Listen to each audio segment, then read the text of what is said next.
So, what is logic?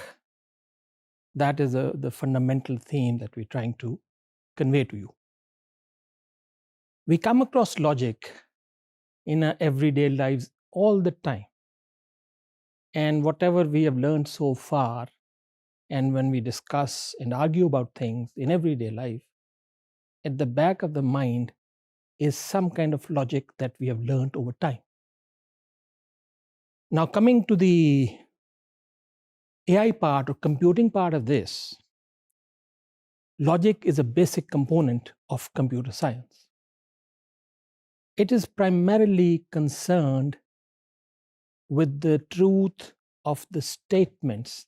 It is a thinking process that reasons about things, about situations, about statements.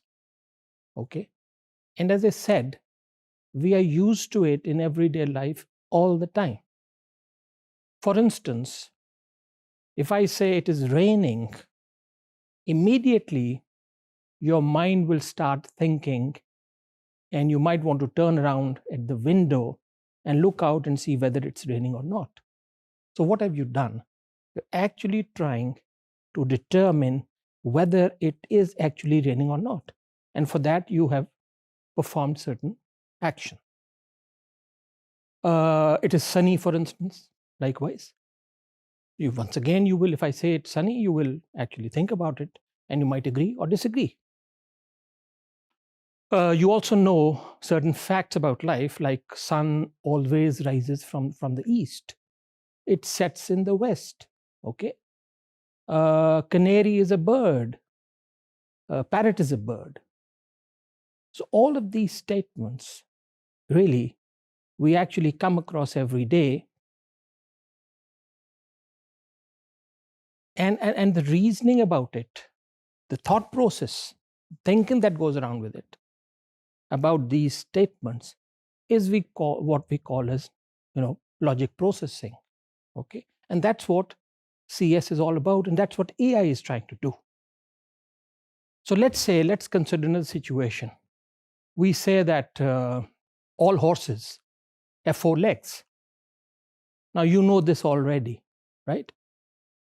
And if I say that a dog called Secretariat is also a horse called Secretariat is also a horse, you will automatically come to the conclusion that Secretariat has 4 legs. Nobody has said anything, but your mind has actually gone behind and analyzed and concluded some information.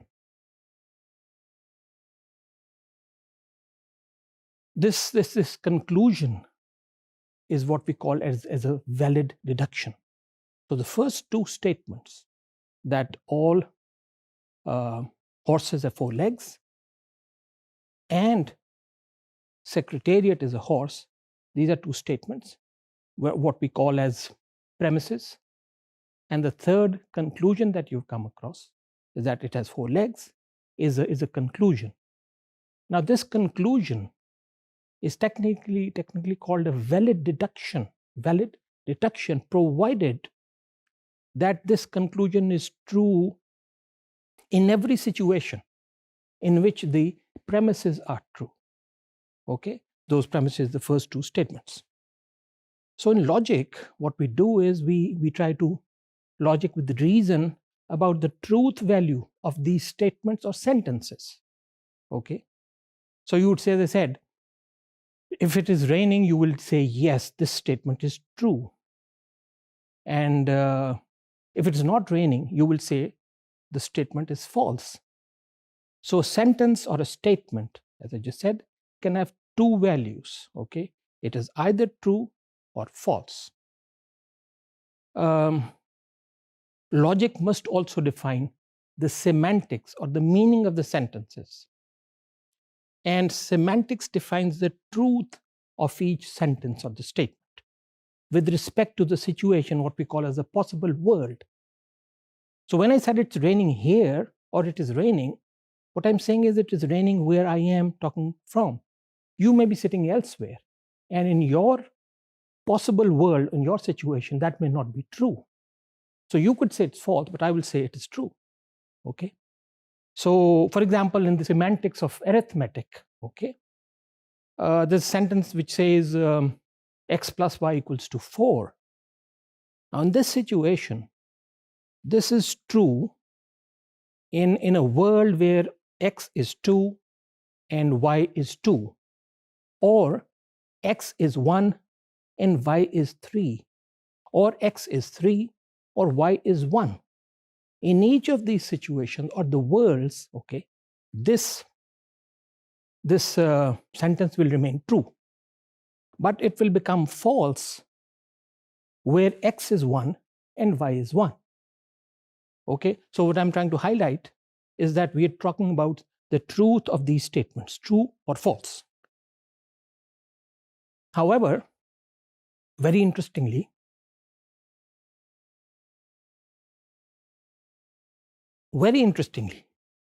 these statements are allowed to have only two values, a true or a false situation, like rain or sunny or day or night and so forth.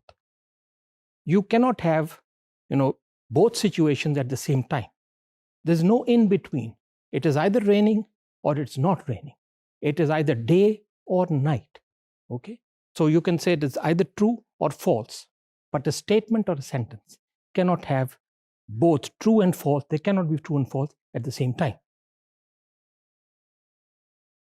Interestingly, again, as we move along, we'll come across something called fuzzy logic, where we do allow, partial truths, okay, partial degrees of truth.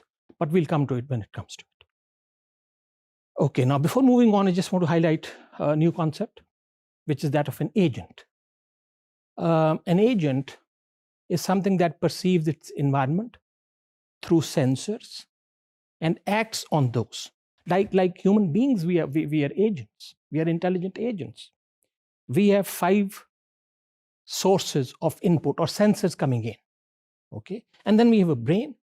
We reason about those things, and then we take decisions. What we try to do in AI is to create artificial agents.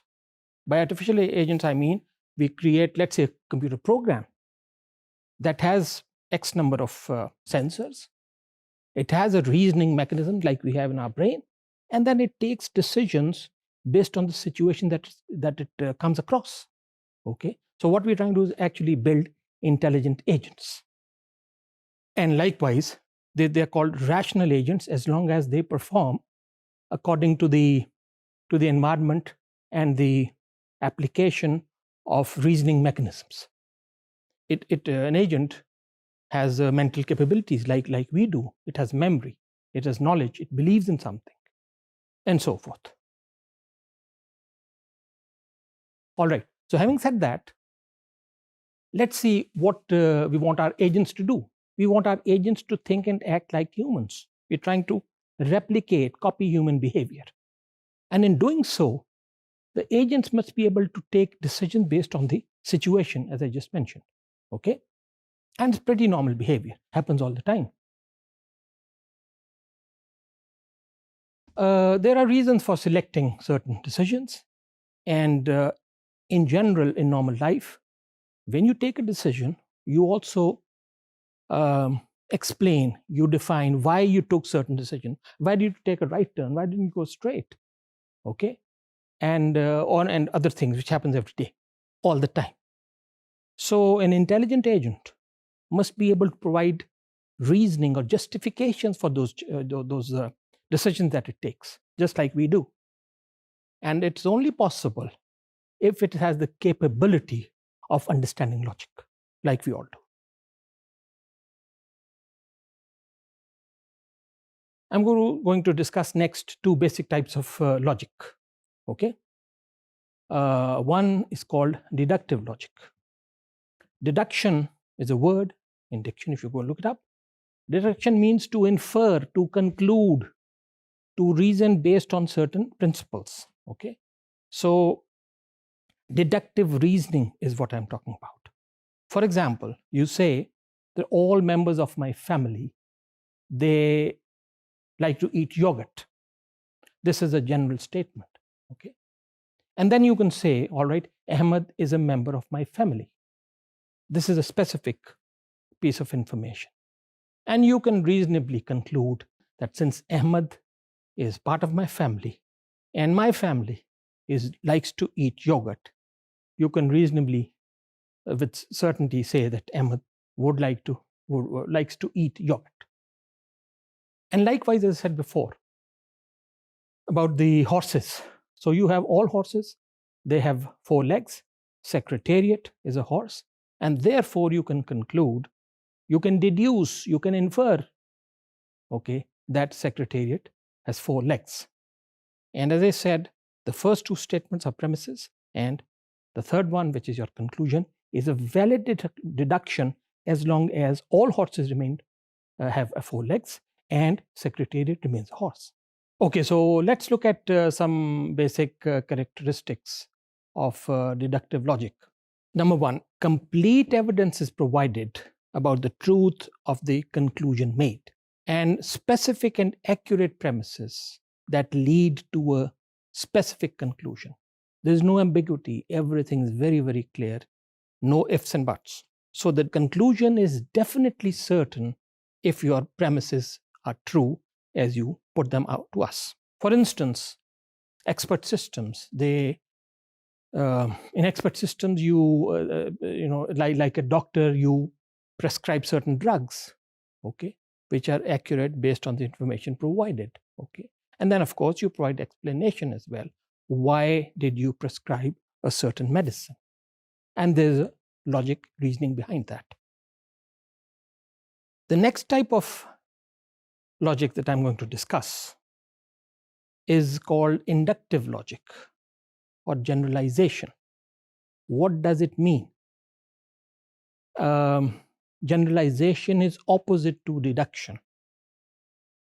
This really means that you generalize based on some limited knowledge. Okay? So we still start with premises and come to a conclusion. Okay? However, the result, the induction, okay, the conclusion itself is only probable. It's not certain, as in the case of deductive logic. And the reason conclusion in this case, in generalizations, is probable because it is based on limited number of premises or statements. Okay? And the more premises we add, those statements, 4 legs, and that's a horse, colors, and whatever. Okay? So the more things you add, the statements you add, the more probable the conclusion becomes. Okay? You could say that in induction, in generalization, the truth of the premises does not guarantee the truth of the conclusions, as in the case of deductive logic. Okay? So, for example, if you want to generalize, you say every salesman tries to lies, let's say, to make more money for a sale. That's not always true, but a general impression. Okay? A homework is very easy. Somebody could say that. But is it always easy? No, it's a generalization based on certain limited information. Or you could say homework is very hard. In some situations, that may be true. Okay? So these are generalizations based on a small set of truth statements. So therefore, the conclusion is probable. Okay? The rain in Spain falls mainly on the plains, a very famous statement. Okay? Is it always true? No. And in any case, it's a generalization. All right, moving on. So logic representation, algebra, for example, is an arithmetic formal logic. Propositional logic and predicate calculus are the next 2 types of formal logic that deal with these propositions. And the 2 basic ones are propositional logic and predicate calculus, sometimes also called first order logic. Right, thank you very much.